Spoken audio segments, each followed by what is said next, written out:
नमस्कार दोस्तों, आज के इस वीडियो में आपका हार्दिक स्वागत है।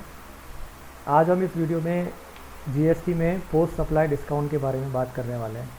वैसे हम डिस्काउंट के बारे में बात करेंगे और पोस्ट सप्लाई डिस्काउंट पर चर्चा करेंगे, जिसके बारे में कई क्वेश्चंस, कई सवाल उठते रहते हैं कि जीएसटी में पोस्ट सप्लाई डिस्काउंट का क्या ट्रीटमेंट किया जा सकता है और फाइनेंशियल क्रेडिट नोट क्या है, फाइनेंशियल क्रेडिट नोट कब इशू किए जा सकते हैं। इन सब चीज़ों की जानकारी मैं आपको इस वीडियो में दूंगा। सबसे पहले बात करते हैं डिस्काउंट की। तो डिस्काउंट का ट्रीटमेंट जीएसटी में आप इनवॉइसिंग में किस तरह कर सकते हैं और इसके संबंध में क्या प्रोविजंस हैं, इसके संबंध में हमें सेक्शन 15(3) का ध्यान रखना होगा। सेक्शन 15 जो ट्रांजेक्शन वैल्यू से रिलेटेड है और उसका सबसेक्शन 3 जीएसटी में डिस्काउंट के बारे में हमें बताता है कि डिस्काउंट का ट्रीटमेंट हम जीएसटी में किस तरह कर सकते हैं। देखिए, सेक्शन 15(3) में दो कंडीशंस हैं या दो हिस्से हैं। एक तो वो डिस्काउंट जो आपका इनवॉइस में लगकर आता है, यानी इनवॉइस इशू करने से पहले बायर और सेलर दोनों को पता है कि ये डिस्काउंट मिलेगा और उस डिस्काउंट को बाकायदा इनवॉइस में शो भी किया जाता है। ये जो डिस्काउंट होता है ये eight the time of or before supply माना जाता है और इस डिस्काउंट को इनवॉइस में से डिडक्ट किया जाता है और उस पर जीएसटी फिर नेट वैल्यू पर लगाया जाता है। यानी कहने का मतलब ये हुआ कि डिस्काउंट अगर आपको इनवॉइस इशू करने से पहले ही पता है कि सेलर द्वारा बायर को दिया जाना है और वो टैक्स इनवॉइस में सेपरेटली शोन है एज अ डिडक्शन, तो डिस्काउंट लेस करने के बाद जो वैल्यू होती है उस वैल्यू पर ही जीएसटी लगेगा। यानी सेक्शन 15 में आफ्टर डिस्काउंट जो वैल्यू आपकी इनवॉइस में शो हो रही है that is treated as transaction value, जिस पर डिस्काउंट जीएसटी एप्लीकेबल होता है। ये तो सिंपल कंडीशन होगी जिसमें हमें डिस्काउंट पहले से पता हो। लेकिन अब सेकेंड कंडीशन जो होती है उसको हम पोस्ट सप्लाई डिस्काउंट कहते हैं। पोस्ट सप्लाई इसलिए कहते हैं क्योंकि हमने इनवॉइस इशू कर दिया, इनवॉइस सप्लायर ने रेसिपिएंट पर रेस कर दी, कंडीशंस दोनों में, टर्म्स एंड कंडीशंस दोनों के बीच में सेटिस्फाइड थी। उन्होंने कहा, आपस में ये डिसाइड किया हुआ है कि सप्लायर द्वारा बायर को एक ट्रेड डिस्काउंट दिया जाएगा जो 5%, 10% या जो भी उनके बीच में एग्रीमेंट हुआ है उसके मुताबिक दिया जाएगा, प्रोवाइडेड कि रेसिपिएंट द्वारा पेमेंट किसी स्टिपुलेटेड पीरियड जो उनके बीच में एग्री हुआ है उसके अंतर्गत कर दिया जाए। सपोज सप्लायर और बायर के बीच में एक कंडीशन डिसाइड हुई है कि अगर रेसिपिएंट टैक्स इनवॉइस का जो पेमेंट है इंक्लूडिंग जीएसटी उसका पेमेंट 15 दिन के अंदर कर देता है तो सप्लायर द्वारा रेसिपिएंट को 5% डिस्काउंट दिया जाएगा। लेकिन अब सप्लायर को जब वो इनवॉइस इशू कर रहा है उस समय ये पता नहीं है कि क्या रेसिपिएंट द्वारा वो कंडीशन सेटिस्फाई की जाएगी या नहीं। अगर रेसिपिएंट द्वारा कंडीशन सेटिस्फाई की जाती है तभी उसे डिस्काउंट मिलेगा, अदरवाइज़ अगर वो पेमेंट 15 डेज़ के विदिन नहीं कर पाता है तो ऑब्वियसली उसको डिस्काउंट नहीं मिलेगा। तो इसको हम पोस्ट सप्लाई डिस्काउंट कहते हैं। यानी इनवॉइस इशू करने के बाद अगर डिस्काउंट पास ऑन करना हो सप्लायर द्वारा रेसिपिएंट को तो वो किस तरह करे अपनी इनवॉइस में और सेक्शन 15(3) के उस संबंध में क्या प्रोविजंस हैं। तो इसके लिए हमें सेक्शन 15(3)(b) का ध्यान रखना होगा जो कहता है कि इस तरह की डिस्काउंट आपकी ट्रांजैक्शन वैल्यू में से डिडक्टिबल होंगे अगर 3 कंडीशन सेटिस्फाई हो रही हों। नंबर 1, सबसे पहले तो बायर और सेलर के बीच में इस बात का एग्रीमेंट हो, यानी दूसरे शब्दों में कहा जाए तो बायर और सेलर दोनों को इस तरह के डिस्काउंट, पोस्ट सप्लाई डिस्काउंट के बारे में जानकारी हो, नोन हो। सेकंड, जो आपने डिस्काउंट दिया जा रहा है सप्लायर द्वारा रेसिपिएंट को वो स्पेसिफिकली लिंक्ड टू इनवॉइसेस हों, यानी डिस्काउंट की कंडीशन के अंतर्गत जो इन्वॉइसेस रेस की जाएंगी उनसे वो स्पेसिफिकली लिंक होना चाहिए। तीसरी कंडीशन ये है कि जब सप्लायर ने वो डिस्काउंट रेसिपिएंट को पास ऑन किया तो रेसिपिएंट ने उस डिस्काउंट पर लगने वाले जीएसटी को अपने 3B में आईटीसी उसमें रिवर्स कर दिया। ये 3 कंडीशन अगर सेटिस्फाई होती हैं then only post supply discount transaction value में से डिडक्टिबल होगा अंडर सेक्शन 15(3)(b). अगर इनमें से कोई भी एक कंडीशन सेटिस्फाई नहीं हो रही है देन ट्रांजैक्शन वैल्यू रिड्यूस नहीं होगी पोस्ट सप्लाई डिस्काउंट के बराबर। ठीक है, अब बात ये आती है कि अगर हम सेक्शन 15(3)(b) की पूरी कंडीशन सेटिस्फाई करते हैं, ऑल 3 कंडीशंस, तो उसका इफेक्ट हमें जीएसटी में रिटर्न्स में किस तरह दिखाना है।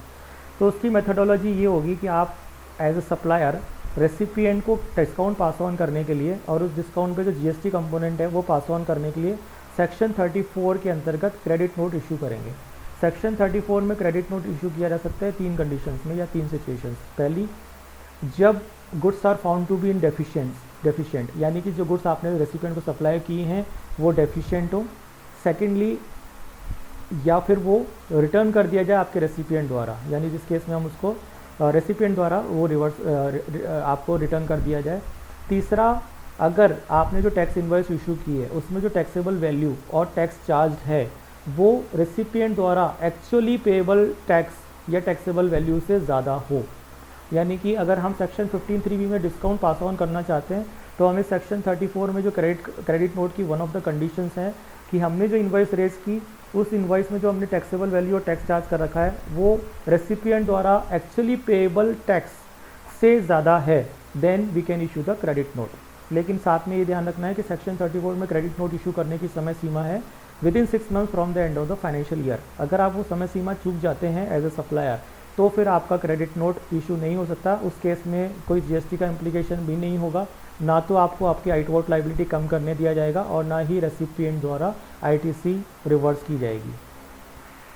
तो अगर सेक्शन 15(3)(b) में डिस्काउंट पोस्ट सप्लाई का आ रहा है, सेक्शन 15(3)(b) की कंडीशन सेटिस्फाई हो रही है, डिस्काउंट पास ऑन करना है, तो आप सेक्शन 34 में जो टाइम लिमिट दे रखा है उस टाइम लिमिट के विदिन आप क्रेडिट नोट इशू कर सकते हैं सप्लायर को। क्रेडिट नोट इशू करेंगे, आप अपने GSTR 1 में उसको शो करेंगे, उससे आपकी जो आउटवर्ड टैक्स लायबिलिटी थी उस डिस्काउंट अमाउंट और उस पर जो जीएसटी इम्प्लीकेशन है उसके बराबर कम हो जाएगा। ये तो रही सप्लायर की बात। अब रेसिपिएंट के GSTR 2A या 2B में जब वो क्रेडिट नोट शो होगा तो सप्लायर को उस पर आईटीसी उस जीएसटी कंपोनेंट के बराबर रिवर्स भी करनी पड़ेगी। ये सेक्शन 15(3)(b) के रिक्वायरमेंट है। लेकिन कब हो क्या हो अगर पार्टीज आपस में डिसाइड करें कि कोई जीएसटी इम्प्लीकेशन नहीं आएगा, जैसे अगर सेक्शन 34 की टाइम लिमिट समाप्त हो गई या डिस्काउंट तो पास ऑन करना है पर उसमें जीएसटी का कोई इम्प्लीकेशन सप्लायर रेसिपिएंट को नहीं दे रहा है, या फिर हम इसको इस तरह लें कि जो सेक्शन 15(3)(b) की कंडीशन है, वन ऑफ द रिक्वायरमेंट है कि जो डिस्काउंट पोस्ट सप्लाई एग्री हुआ है बायर और सेलर के बीच में, वो बायर और सेलर को either at the time of or before the time of supply known हो और उनके एग्रीमेंट में हो। तो अगर ये कंडीशन सेटिस्फाई नहीं हो रही है, यानी कि आपका एग्रीमेंट नहीं हुआ है या आप इसको दोनों पार्टीज़ को उस समय नोन नहीं था, बाद में वो डिस्काउंट दिया जा रहा है किसी स्पेशल कंडीशन में, तो उस केस में सेक्शन 15(3)(b) के कंडीशन सेटिस्फाई ना होने के कारण आप क्रेडिट नोट इशू नहीं कर सकते। जैसे सपोज मिस्टर ए और मिस्टर बी हैं, अगर मिस्टर ए सप्लायर और मिस्टर बी रेसिपिएंट है, जब इनवॉइस इशू की गई थी तब कोई ट्रेड डिस्काउंट पिक्चर में नहीं था, लेकिन मिस्टर ए को अचानक से पैसों की ज़रूरत पड़ जाती है। नॉर्मली क्रेडिट पीरियड 15 डेज़ दिया जाता है, लेकिन मिस्टर ए ने मिस्टर बी को रिक्वेस्ट की कि मुझे कैश करंट चाहिए, तो आप विदिन 2 डेज़ आप इसका पेमेंट कर दीजिए तो मैं आपको 5% डिस्काउंट दूंगा। तो this is an example of discount where the discount is not known at the time or before the time of supply to the seller and the buyer. उस केस में हमारी सेक्शन 15(3)(b) की condition satisfy नहीं हो रही है, तो उस केस में हम फाइनेंशियल क्रेडिट नोट इशू कर सकते हैं, परंतु सेक्शन 34 के अंतर्गत जो क्रेडिट नोट जो जीएसटी इम्प्लीकेशन वाला आ रहा है उसको हम इशू नहीं कर सकते। यानी मीनिंग देयर बाय कि सप्लायर अपनी आउटपुट लायबिलिटी को कम नहीं करेगा, एंड जब सप्लायर भी अपनी आउटपुट लायबिलिटी कम नहीं करेगा तो रेसिपिएंट को भी उस जीएसटी कंपोनेंट पे आईटीसी रिवर्स करने की ज़रूरत नहीं है। तो दोनों पार्टीज़ उस केस में एक फाइनेंशियल क्रेडिट नोट इशू कर सकती हैं, जिसके अंतर्गत डिस्काउंट पास ऑन किया जा सकता है विदाउट एनी जीएसटी इम्प्लीकेशन। और ये जो फाइनेंशियल क्रेडिट नोट का कॉन्सेप्ट है ये आपको सर्कुलर नंबर 72 और सर्कुलर नंबर 92 में भी उससे भी वैलिडेट हो जाता है, जहाँ पे सीबीआईसी ने फाइनेंशियल क्रेडिट नोट को रिकॉग्नाइज़ किया है।